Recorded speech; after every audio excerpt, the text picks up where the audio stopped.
If I ask someone from a country like the UK or Australia what fundamental right a country like that should ideally give its citizens, it's highly likely they would say freedom of speech. In fact, for what I would hope is the majority, this right is almost expected and cherished. The right to criticize your leaders, businesses, ideas, and yes, even people you disagree with. This remarkable right differentiates these countries from perhaps the majority of the planet, where millions, if not billions, do not have the same right for many reasons. So, you would easily think this is a right that is at least well understood by lawmakers and elected officials. You'd be wrong here. Imagine my lack of surprise when a sitting British MP, Adnan Hussain, who also is a solicitor by the way, somewhat accidentally let slip some rather interesting thoughts. Thoughts that are usually muddied behind layers of political spin, whitewashing, or outright gaslighting. In essence, he advocated for quasi-blasphemy laws in the UK.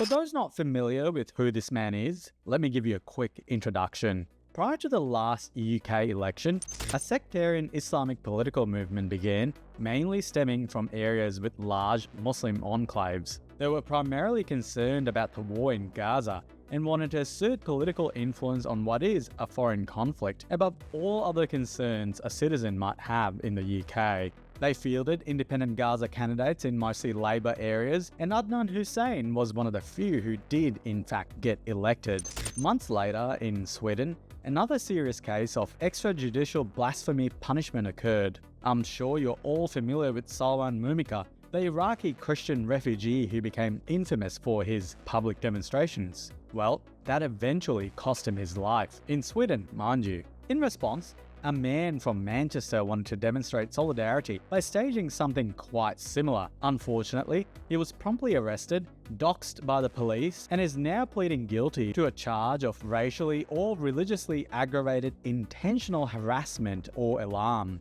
In other words, blasphemy by proxy. This naturally caused quite a bit of outrage online. Current MP and former Reform member Rupert Lowe chimed in with this tweet, where he implicitly reiterates that Britain must not have blasphemy laws, and that's when it all went downhill. Adnan Hussain tweeted in response to Rupert that what he actually wants is the right to offend Muslims. Here's where he accidentally revealed something rather disturbing, the primary one being a sectarian Islamist lawmaker who absolutely does not believe in free speech. Now, let's take a step back and talk about what that actually means. Free speech isn't some vague philosophical concept. It's the cornerstone of every free society, and that, in fact, does include the right to criticize religion.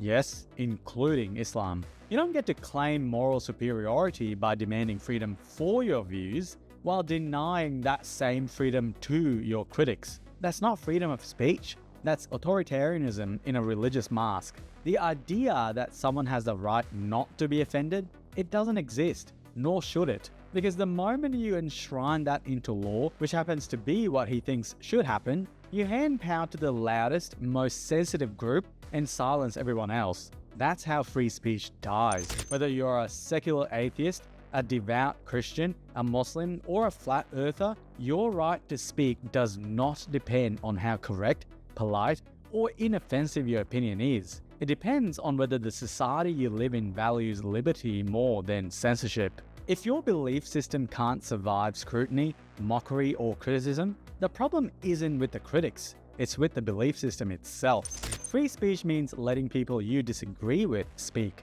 It means tolerating the uncomfortable. It means that yes, someone can and should be allowed to burn a book, draw a cartoon, or quote a verse, even if it offends your religion. Speaking of free speech, I talk about a lot of things most people are too scared to touch, especially when it comes to Islam and the growing pressure to self-censor. So, if you're still watching, make sure to like the video, subscribe to the channel, and consider supporting me on Patreon. Because in a time where saying the obvious can get you deplatformed, shadow banned, or worse, your support genuinely keeps this channel going. Now, almost unsurprisingly, Adnan Hussain immediately resorted to equating this with racism. This is a rather typical gaslighting technique used by religious ideologues like Adnan. Islam is not a race. Anyone, black, white, brown, and blue, can convert if they wanted to. Anyone from any given nation can convert if they wanted to. At most, all you need to say is a few words in Arabic and you're mostly set up. But at the end of the day, like this community note is saying, Islam is absolutely not a race. It's a religion and by extension should be open to critique in a civilized society. But this is where the mask slips once again. Because when people like Adnan equate criticism of Islam with racism, they're absolutely not playing dumb. They're laying the groundwork to make blasphemy off limits in the West, just as it already is in many parts of the Muslim world. Speaking of which, in Adnan's ancestral homeland of Pakistan, blasphemy laws are notoriously weaponized. People have been lynched or sentenced to capital punishment over mere allegations of insulting Islam or its prophet. No evidence, no due process, just a whisper in the wrong direction and your life is over. Even children, the mentally ill and religious minorities like Christians, Hindus and Ahmadis aren't spared. Asia Bibi, a Christian woman, spent nearly a decade on death row for something as trivial as drinking from the wrong cup of water and getting into an argument about religion. That's the kind of society Adnan's rhetoric echoes. It doesn't end in Pakistan. In Iran, blasphemy can mean lashes or capital punishment. In Saudi Arabia, you face capital punishment. In Bangladesh, secular bloggers have faced lynch mobs for blasphemy. In Egypt, even TikTok influencers have been jailed for violating public morality. The list goes on. So when Adnan says that defending the right to offend Muslims is somehow sinister, he's importing the logic of blasphemy laws into a country that has none. And the argument falls apart under the slightest pressure. You can criticize Christianity. You can mock the Pope. You can criticize Judaism, atheism, Hinduism, capitalism, communism, literally any idea under the sun. But the moment someone even lightly pushes back against Islam, people like Adnan leap into action to cry racism. And just when you thought it couldn't get more dishonest, Adnan drops this gem. This is what we call textbook false equivalency. Criticizing a religion, a belief system, a set of ideas, a man-made doctrine, is not the same as hurling slurs at people for something they were born with. One is an opinion on ideology. The other is pure bigotry aimed at identity. And conflating the two is extremely intellectually dishonest. Now, let's focus on that last line. Free speech is not absolute for very good reasons. While it's true that no right is entirely unlimited, what people like Adnan really mean when they say this is, free speech should stop where my feelings begin. Adnan and people like him are effectively using the language of modern-day social justice to smuggle in blasphemy taboos through the back door and cloak them in the guise of respect. They're quite literally using the same freedoms, like the freedom of speech and religion, to stifle the same rights for others. And that's what makes this all the more alarming. This isn't some random activist on Twitter.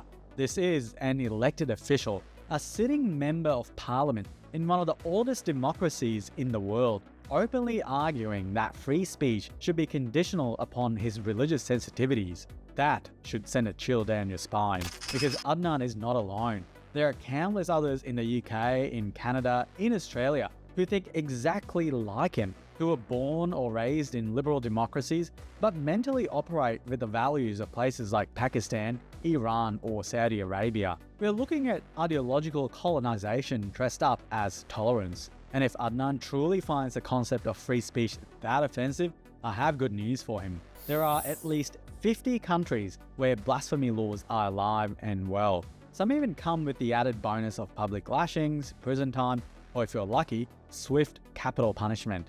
Take your pick, Adnan. But in the West, we do not yet live under religious law. And the day we stop defending that principle unapologetically and without compromise is the day we lose the very thing that makes these societies worth living in to begin with. Hey, you made it to the end. As always, don't forget to subscribe, turn on notifications, and give the video a thumbs up. It really helps. A massive thank you to all my channel members and Patreon supporters.